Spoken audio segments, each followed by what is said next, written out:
Dicen que Rómulo y Remo fueron los fundadores de Roma, dos gemelos que mamaron de una loba hasta que se hicieron lo suficientemente fuertes como para crear uno de los imperios más longevos y crueles de la historia.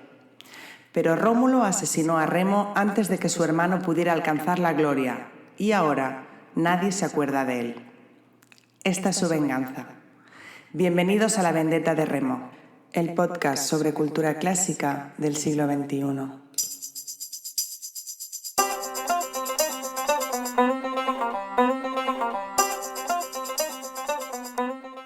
Capítulo 22. ¿Qué han hecho los romanos por nosotros? Algunos inventos que han llegado a nuestro tiempo. Hola, hijos de Remo. ¿Cómo estáis? En el capítulo 19, Quo Vadis, me transformé en una agente de viajes para hablaros sobre los destinos vacacionales más habituales del Imperio Romano. Recuerdo que cuando os hablaba de las vías de comunicación, hice mención a La vida de Brian, una película de los Monty Python, donde los personajes judíos se cuestionaban qué habían hecho los romanos por ellos desde que les habían conquistado, llegando a la conclusión de que les habían aportado bastante. Por cierto, que si no habéis visto la película, os invito a que le echéis un vistazo en cuanto acabéis de escuchar el podcast. No haberla visto a estas alturas es casi un pecado mortal.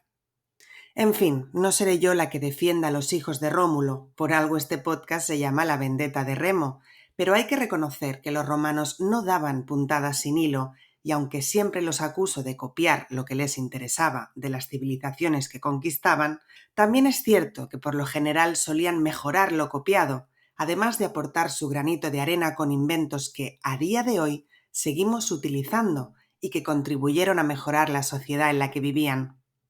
Es por eso que hoy dedico el capítulo a algunos de los inventos y mejoras que los romanos nos trajeron, con la intención no de hacerles la pelota, los dioses me libren, sino de darle al César lo que es del César, nunca mejor dicho.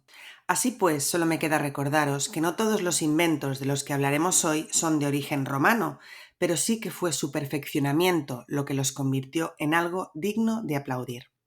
Empezamos. Acueductos. Creo que todos los aquí presentes tenemos en mente lo que es un acueducto. Se trata de una construcción, normalmente de piedra, que servía para extraer agua de ríos y manantiales y transportarla hacia el centro de las ciudades. El primer acueducto se construyó alrededor del año 312 a.C. y ya era una maravilla de la ingeniería y de la tecnología. Permitía transportar agua con un flujo continuo gracias a la inclinación y a la gravedad, y que, además, han sido una fuente inagotable de turismo en ciudades como Segovia o Tarragona. No, ahora en serio, si tenéis la oportunidad, visitad un lugar en el que haya un acueducto, porque es impresionante. Lo que debemos decir es que no todos los acueductos eran como los que estamos acostumbrados a ver. La mayoría solo eran canales cubiertos que se construían en las laderas de los montes, sin más, pero cuando había que salvar algún obstáculo, debían construir esa edificación con arcos que estamos acostumbrados a ver. Durante el recorrido había arcas de agua, pequeños depósitos que servían para regular el caudal y también para decantar la arena que arrastraba el agua. No hace falta que os diga que el hecho de tener agua corriente supuso una mejora a todos los niveles en la sociedad de entonces. Así que, aunque es un invento originariamente griego, hay que dar un mini punto a los romanos por mejorar los acueductos. Apartamentos. Oh sí, nenes. Tal y como os dije en capítulos anteriores, los romanos vivían en edificios de apartamentos. Cuando lo descubrí me quedé muy flipada porque podía imaginarme la vida de la plebe en edificios del estilo Aquí no hay quien viva. Para los que no sois españoles, Aquí no hay quien viva es una serie que se hizo muy popular hace unos años sobre una comunidad de vecinos a la que le pasaban cosas realmente surrealistas. El caso es que a principios del siglo I a.C., Roma ya era una gran metrópoli que se había ido extendiendo a lo ancho, pero como cada vez llegaban más y más personas que querían disfrutar de las mieles de la gran ciudad, hubo que idear una construcción que permitiera meter a más personas en un espacio más reducido, y ahí se nos empezó a hacinar a los seres humanos hasta el día de hoy, donde si quieres encontrar un pisito en el centro de una gran ciudad a un precio razonable, tienes que meterte en un zulito de 20 metros cuadrados, probablemente construido precisamente en la época de los romanos. No, hombre, que estoy de broma. Ni eso puedes encontrar con un precio razonable. No os hagáis ilusiones. En fin, que por supuesto estos edificios, llamados ínsulas, albergaban a ciudadanos de clase media y baja, ya que los ricos vivían en las domus, casas como Dios manda, generalmente en la colina palatina. Todas las ínsulas contaban entre 3 y 7 pisos y los bajos se usaban para los negocios.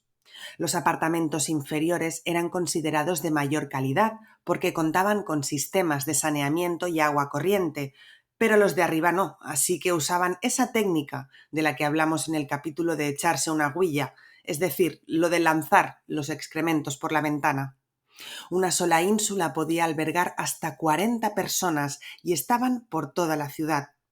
Al principio las hubo de hasta 8 y 9 plantas, hasta que debido a varios incendios y derrumbes, el emperador Augusto las limitó a 20 metros. Y Nerón, después del sospechoso incendio, donde él no tuvo nada que ver, en fin, puso el límite en 17,75 metros.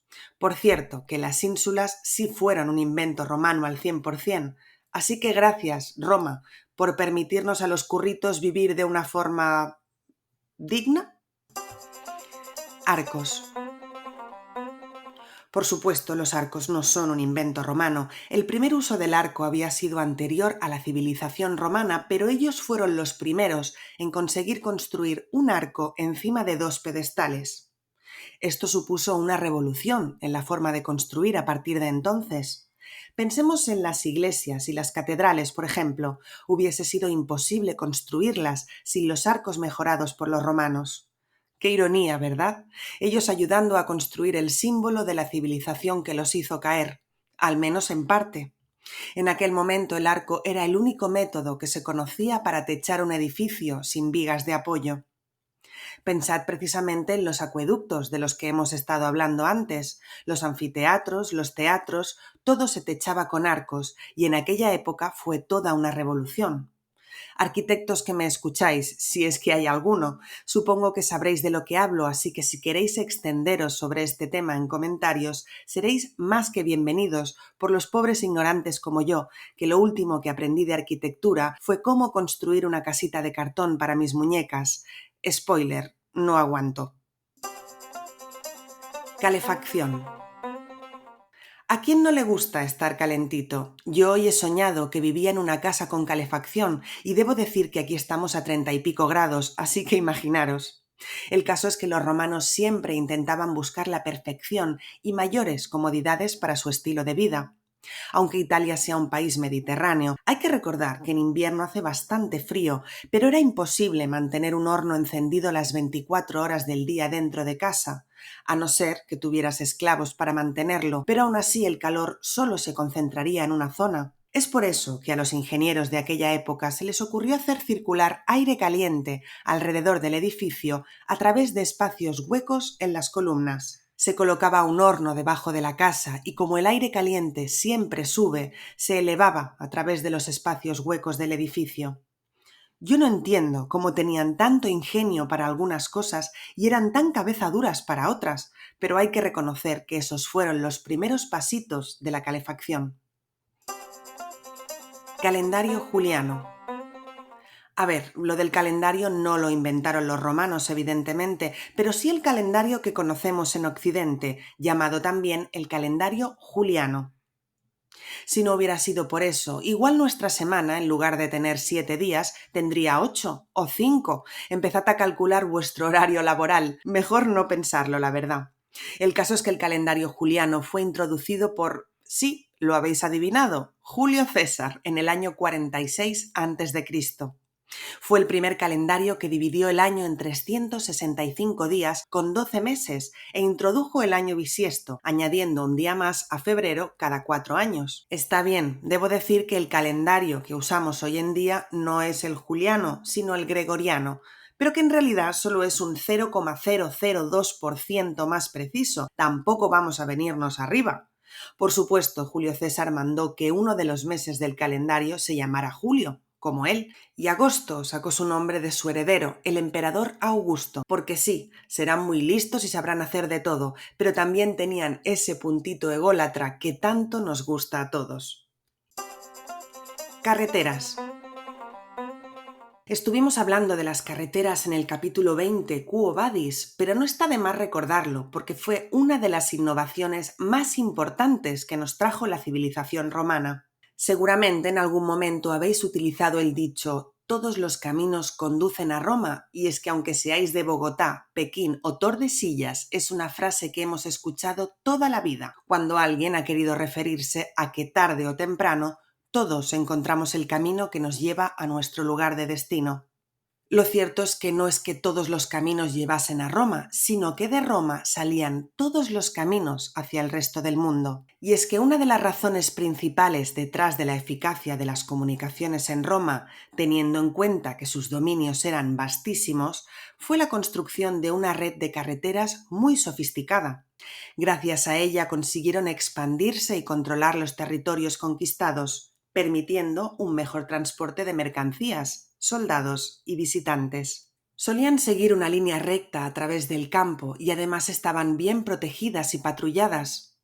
Los cimientos eran de arcilla, tiza y grava, con piedras más grandes colocadas en la parte superior para facilitar el tránsito. Además, estaban ligeramente elevadas por el centro y se inclinaban para que la lluvia se escurriera en zanjas a ambos lados. Está bien, sí, los romanos podían estar orgullosos de sus sistemas de comunicación. Este capítulo me está costando, le estoy dando demasiado crédito a nuestros antepasados. Que Remo me perdone. Códice. Y es que no todo van a ser maravillas de la ingeniería. Como bien sabemos, la transmisión de la palabra escrita es algo esencial para la cultura de una civilización, y en ese sentido los romanos mejoraron la encuadernación de los textos para crear un nuevo formato, muy parecido al que tenemos hoy en día, llamado códex, es decir, códice. Antes de eso, los libros se escribían en rollos de pergamino, cosidos por un extremo y enrollados, pero aquel formato no era muy cómodo, ya que cada vez que querías consultar un párrafo anterior, por ejemplo, debías desenrollarlo entero para buscarlo. Además, solo podía ir escrito por un lado y el almacenamiento era más complicado. Así que poco a poco se empezó a encuadernar manualmente, componiendo el libro de pieles plegadas, formando cuadernillos que se unían por un lado y se protegían con tapas de madera. Es el libro primitivo, aunque probablemente no olerían tan bien como cuando abres un libro hoy en día y metes la nariz. Lo bueno es que podías escribir por los dos lados, así que era más barato y aprovechabas mejor el espacio. Todo eran ventajas. Y me diréis, bueno, no está mal, pero no es tan impresionante como un acueducto o como un edificio de pisos. Solo puedo deciros que si no hubiera sido porque muchos señores escribieron todo lo que ocurría en su presente durante la época romana antigua, yo no podría estar haciendo este podcast ni explicándoos cómo iba todo. Así que un aplauso para el códice y para los padres que lo parieron. Herramientas de cirugía. Hay que reconocer que los romanos inventaron herramientas y técnicas quirúrgicas que fueron pioneras en el campo de la medicina. Es cierto que, como durante muchísimos siglos, los médicos eran vistos como carniceros de los que uno no podía fiarse, pero sin duda los de Roma desarrollaron nuevas herramientas y ofrecieron innovaciones tan importantes como la cesárea. Además, debido a que era un pueblo que todo el día tenía ganas de jaranita, se estableció un cuerpo médico militar para ayudar a los soldados heridos, con lo que también hubo grandes innovaciones médicas para frenar la pérdida de sangre en batalla. Esto, como os podéis imaginar, salvó miles de vidas. Otras herramientas que inventaron los médicos romanos fueron los escalpelos de bronce o el espéculo vaginal, lo que me ha resultado interesante porque está claro que en aquella época y en aquella sociedad, a pesar de que las mujeres no importaban nada, sí resultaba esencial que los niños sobrevivieran al parto, y es que para una civilización como la romana, su mayor bien eran los ciudadanos. Por otro lado, los romanos fueron los primeros en entender que debían desinfectar las herramientas médicas antes de la cirugía, y lo hacían sumergiéndolas en agua caliente. Hormigón. Este es otro elemento que no inventaron los romanos, ya que lo hicieron los griegos hacia el año 500 a.C., pero en aquella época era muy pesado y difícil de manejar. No es hasta que los romanos le añaden cenizas volcánicas y otros materiales menos densos cuando realmente se inventa el hormigón aligerado. Se llamaba concreto y era la base de las estructuras romanas que han durado siglos. Por lo tanto, otra cosa no, pero eficiente era, ya que han sobrevivido guerras y expolios durante más de 2000 años. Como decía aquel anuncio, eficacia probada. Lo curioso es que el hormigón que utilizamos hoy en día empieza a estropearse después de 50 años, así que ¿cómo es posible que el de los romanos durara tanto? Pues sobre todo por el ingrediente que acabo de comentar, la ceniza volcánica. Por supuesto, también tenía desventajas, como que tardaba más en secar y que, aunque dura más, es más débil que el hormigón actual. ¿Pero no os parece fascinante que inventaran un material así hace tantos años? Hay piezas de hormigón que se han mantenido intactas en el fondo del Mediterráneo durante más de 20 siglos. Lo más curioso de todo es que tras la caída del Imperio Romano, el hormigón cae totalmente en el olvido y no es hasta el siglo XIX cuando se patenta el cemento Portland. La Edad Media, como siempre, haciendo de las suyas por el bien de la humanidad. Mensajería. Queridos SEUR, MRV, UPS y etcétera, es importante que sepáis que el responsable de crear el primer servicio de mensajería fue el emperador romano Augusto, al que llamó cursus publicus y que ayudaba a transmitir mensajes e información fiscal de un lado a otro. Hoy en día, en esta época en la que muchos nos hemos tenido que quedar en casa y hemos dependido únicamente de los servicios de mensajería para recibir lo que necesitábamos, debemos agradecer que Augusto mejorara el sistema persa para crear un método seguro y fiable. Y es que antes de eso, el mensaje viajaba a través de muchos mensajeros distintos hasta que el emperador lo modificó para que una sola persona se desplazase de un lugar a otro. Es cierto, era un proceso lento, pero sin duda proporcionaba más seguridad y se aseguraban que la información llegaba de primera mano. Si no, el mensaje podía perderse por el camino, podía extraviarse de forma accidental o intencionada. En fin, que resultaba todo mucho más difícil y nunca te podías fiar 100% de las noticias que te llegaban, lo que en aquella época podía significar la diferencia entre la vida y la muerte, la victoria o la derrota. En fin, que me pongo muy intensa.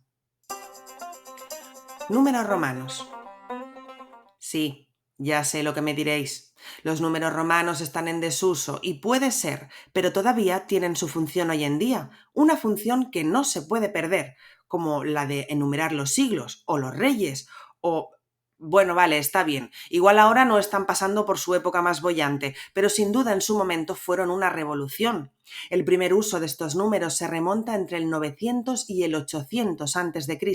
y sobre todo aportó algo esencial en el momento en el que los cálculos eran cada vez mayores.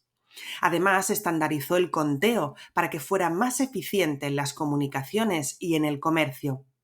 Por supuesto, había un fallo que hace que a día de hoy no podamos utilizarlos, y es que no existía el número cero, y hasta yo, que no sé nada de matemáticas, entiendo que eso es un gran problema.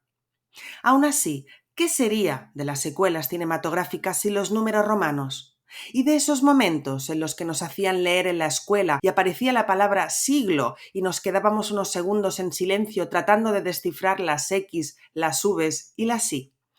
¡Ay, qué tiempos! Así que démosle a los números romanos la importancia que se merecen. Periódicos. Esto sí que es un invento 100% romano, y es que ellos inventaron el acta diurna. Cuando un ciudadano quería enterarse de las últimas noticias, debía ir hasta el foro romano para leer este periódico diario. Estas hojas de noticias, primero talladas en piedra y más adelante escritas a mano, contenían las noticias del día, avisos públicos, resultados de juicios, campañas militares, ejecuciones, escándalos y otras noticias de ese estilo. También los gobernadores provinciales recibían copias del acta diurna para poder comunicar las noticias al resto del imperio. Más adelante se incluyó información como nacimientos, muertes, matrimonios y otros acontecimientos.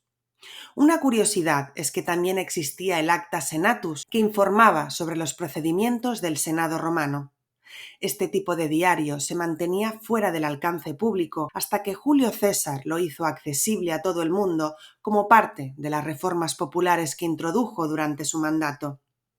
Así que cuando abráis un periódico, que por desgracia es algo que cada vez se hace menos, recordad que fueron los hijos de Rómulo los que lo inventaron. Saneamiento. Sí, ya estuvimos hablando largo y tendido sobre saneamiento en el capítulo de echarse una huilla, pero quiero volver a sacar el tema a la palestra porque realmente el Imperio Romano creó un sofisticado sistema de alcantarillado. Se consideraban bastante avanzados y modernos y en parte era así. Crearon letrinas, baños públicos y acueductos, lo que permitía el agua corriente y la eliminación de desechos. El problema vino cuando decidieron que lo mejor que podían hacer era verterlos al río más cercano, lo cual probablemente no fue la mejor opción, aunque en su defensa hay que decir que era mejor eso que dejarlas dispersas por las calles. Pero ellos crearon las líneas de alcantarillado cubiertas que conectaban toda la ciudad y que evitaron muchas enfermedades. De todas maneras, si queréis saber más, os invito a que escuchéis el capítulo sobre higiene en la época romana. Sin duda y como conclusión, podemos decir que tras hacer un repaso a algunos de los inventos y mejoras que aportaron los romanos, los hijos de Rómulo se ganaron un lugar en la historia y también en nuestros corazones. Por supuesto, no he podido incluir en este podcast todo lo que me habría gustado, pero ya que en la Vendetta de Remo siempre solemos dar cerita a esta civilización, era de justicia romper una lanza por ellos y agradecerles todo lo que nos dieron. Aún así, y volviendo a la película de la vida de Brian, yo os digo, aparte del alcantarillado, la sanidad, las carreteras, los periódicos, el hormigón, el calendario y la mensajería, ¿qué han hecho los romanos por nosotros?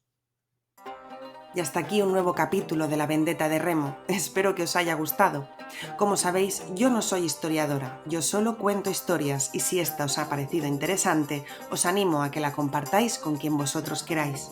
Recordad que podéis dejarme en comentarios vuestras opiniones y sugerencias y que podéis seguirme en Twitter y en Instagram como @vendettaderemo. También os animo a que os suscribáis al canal de YouTube si todavía no lo habéis hecho. Muchísimas gracias por seguir atentos y nos vemos en el próximo capítulo. Un besazo enorme. ¡Chao!